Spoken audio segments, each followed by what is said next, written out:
গাজীপুরের চৌরাস্তায় মসজিদ মার্কেটে দৈনিক প্রতিদিনের কাগজের স্টাফ রিপোর্টার আসাদুজ্জামান তুহিনকে নৃশংসভাবে হত্যার প্রতিবাদে ও দ্রুত বিচারের দাবিতে পটুয়াখালী গলাচিপায় মানববন্ধন অনুষ্ঠিত হয়েছে। সোমবার সকাল 10টায় গলাচিপায় থানার সামনে গলাচিপায় কর্মরত সকল স্তরের সাংবাদিকদের উপস্থিতিতে ঘণ্টাব্যাপী এ মানববন্ধন অনুষ্ঠিত হয়।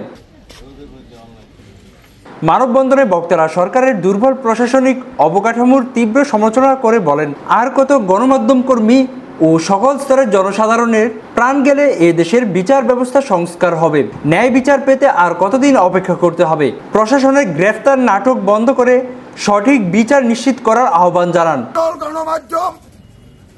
মানববন্ধন ও অবস্থান কর্মসূচিতে বক্তারা সাংবাদিক নির্যাতন ও হত্যার দীর্ঘ ইতিহাস তুলে ধরেন।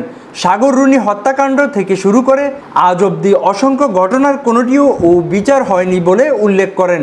অবিলম্বে সাংবাদিক হত্যার বিচার নিশ্চিত না হলে তীব্র আন্দোলনে হুঁশিয়ার দেন তারা।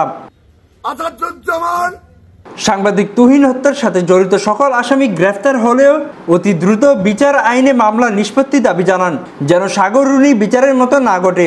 বিচারের নামে কোনো ধরনের বিতর্ক সাংবাদিকরা মেনে নেবে না বলে কঠিন হুঁশিয়ারি দেন।